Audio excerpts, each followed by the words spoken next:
Hi everyone, welcome back to Nirjay Education. If you haven't subscribed our channel, please subscribe our channel and don't forget to press the bell icon. Today we are going to discuss the second chapter of science, class 9, that is matter around a sphere.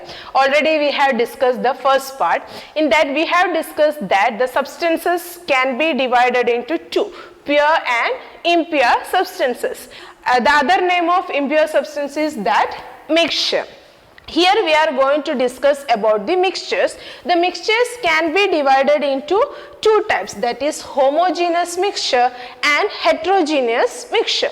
Homogeneous mixture, solutions, it is also known as solutions, or otherwise we can tell it as true solutions. So homogeneous mixture can be known as solution and other name of it is that true solution, and heterogeneous can be divided into two types, that is suspension and colloids. In this video we are going to discuss about these solutions. So what are solutions?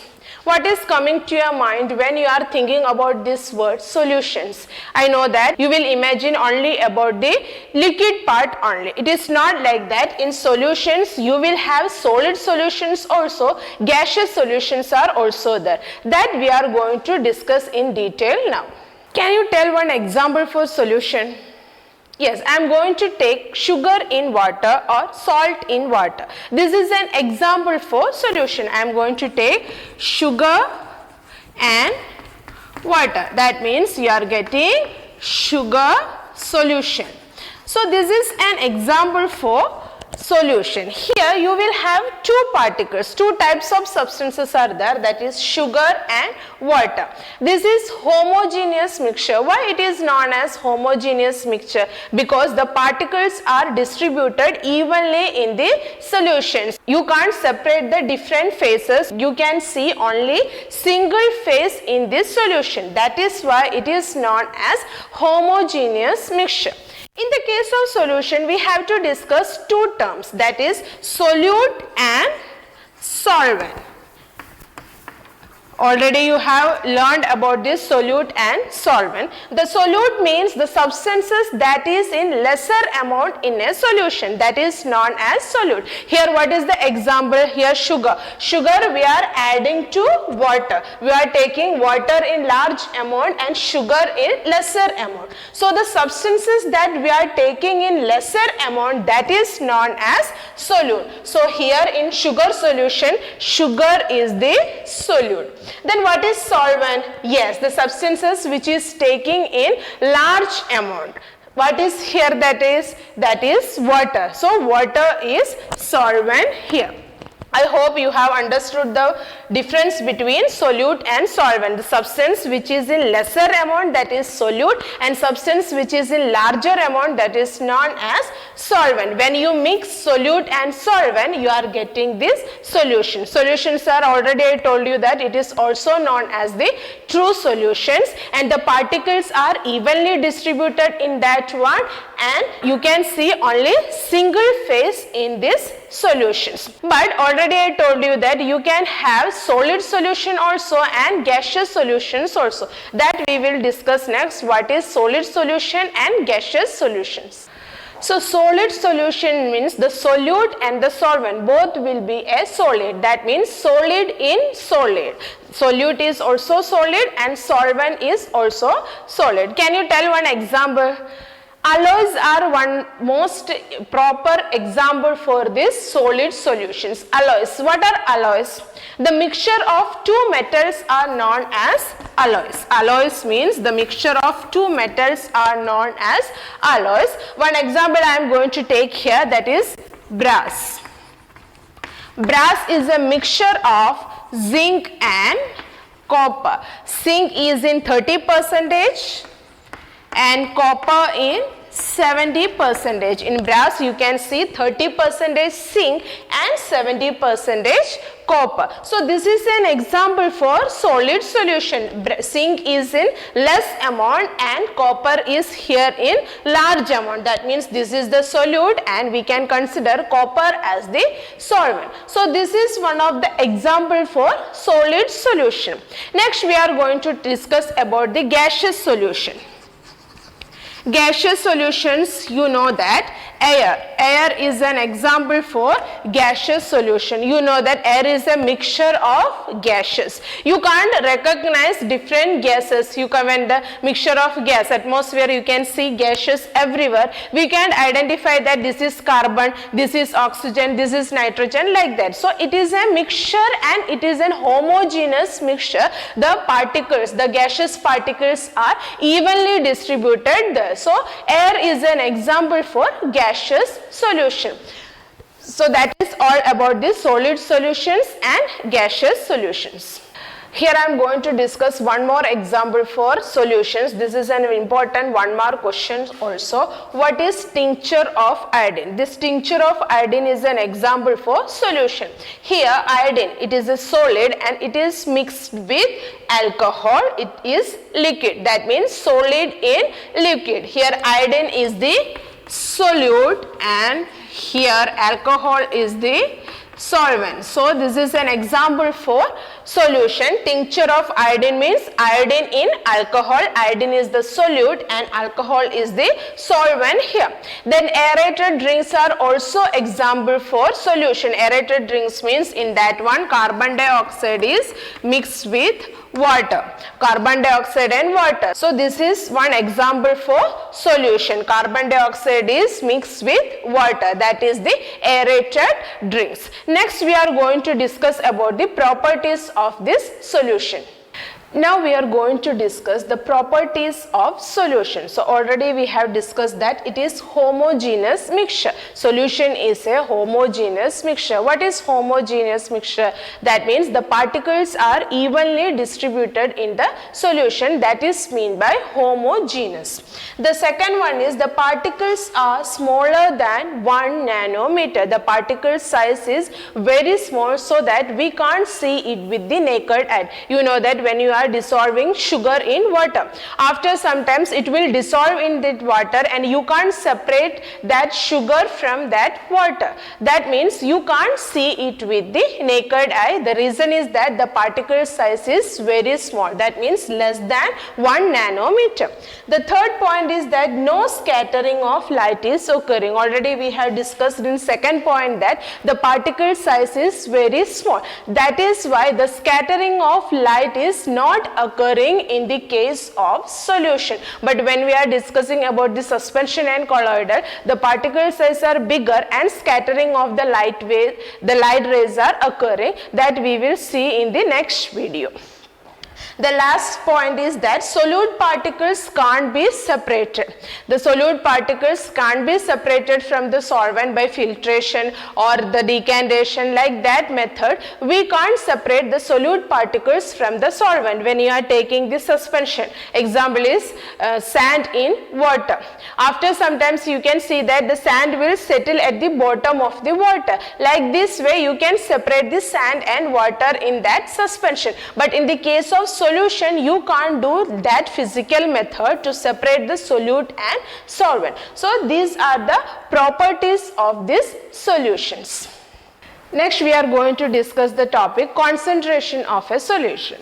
To explain this one, I am going to give you one example. That means we are going to make one sugar solution. So to make a sugar solution, the different amount of sugar we can add. First I am taking 1 glass water. In that I am going to add 1 tablespoon sugar. Some of my friends are also making sugar solution. Suppose they are adding 2 tablespoons, 3 tablespoons, like that they can add. That means if you want more sugar, we are adding 3 tablespoons or 4 tablespoons, like that. From this we come to know about the concentration of a solution. That means that depending on the amount of the solute that we are adding to the solvent, we can tell the term the concentration. So we can tell that dilute solution and concentrated solution.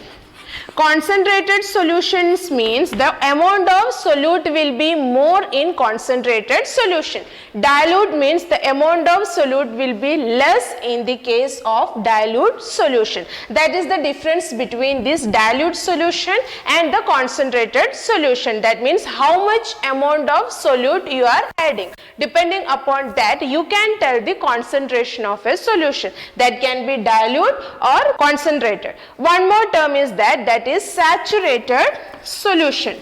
What do you mean by saturated solution? I told you that you can add 2 tablespoons of sugar, 3 tablespoons, 4 tablespoons, like that. At one time a point will reach, at that time the sugar will not dissolve in the water. At one point the sugar will not dissolve in the water at the given temperature. That solution is known as saturated solution. That means in this one it cannot accommodate more solute particles. You know that solvent, it is a liquid. Solvent means it's a liquid, so there will be vacant space between the particles. Suppose this is the liquid that you are taking, so vacant space will be there in this liquid. When you are adding sugar to this solvent means it can accommodate the free space in between the solvent. After some times there will not be any free space between the particles and the sugar solution can't mix with the solvent.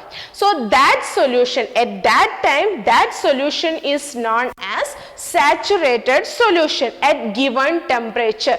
Temperature plays major role here. Why? Because you know that when you are increasing the temperature, what is happening? The distance between the particle will increase. When you are increasing temperature means the distance between the particles will increase. So there will be more space, or the solvent can accommodate more sugar particles in that one. That means more sugar can mix with the solvent. That is why we are telling that at a given temperature no more sugar or no more solute can be accommodated in that solvent. Such solution is known as saturated solution. I told you that when you are increasing the temperature, when you are increasing temperature means the more sugar particles or solute particles can be accommodated in this solvent. So such type of solution is known as super saturated solution.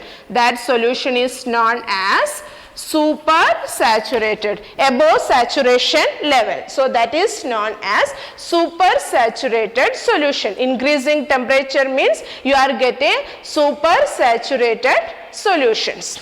Explain about this saturated solution. So the amount of solute present in the saturated solution is known as the solubility. So what is solubility? The amount of solute present in the saturated solution, that is known as solubility. Next we are going to discuss about the equation to find the concentration of a solution. The concentration can be expressed in different ways and equations are also there that we are going to discuss next. Here is the equations to find the concentration of a solution. So concentration can be calculated by this equation, amount of solute divided by amount of solution. Concentration can be expressed by other two terms also, that is mass by mass percentage and mass by volume percentage. What is the equation for mass by mass percentage? That is equal to mass of solute divided by mass of solution multiplied by 100. Why we are multiplying by 100? Because it is percentage given, so that is why we are multiplying it by 100. If it is volume means the division should be the volume of the solution. So these are the equations to find the concentration of a solution. We are going to discuss one numericals using this equation. So here is one question, we are going to solve this one. What is the question? A solution contains 40 gram of common salt in 320 gram of water. Calculate the concentration in terms of mass by mass percentage of solution. So this is the question. So what is solute here? Yes, it is the common salt and the amount is 40 gram. And what is solvent here? The solvent is water and the amount is that 320 gram. So we have to find what we have to find? We have to find mass by mass percentage of the solution. Already we have discussed the equation for mass by mass percentage. What is the equation? Mass by mass percentage, that is equal to amount of solute divided by amount of solution multiplied by 100. What is amount of solute here? Yes, 40 gram is the amount of solute. So we are going to write 40 here, and amount of solution, it is not 320. 320 is the amount of solvent. We need amount of the solution. That means you have to add this 320 and 40, then you will get the amount of this solution, that is equal to 360 multiplied by 100. When you are solving this, you will get the answer as 11.1%. Like this way, you have to calculate the concentration of a solution.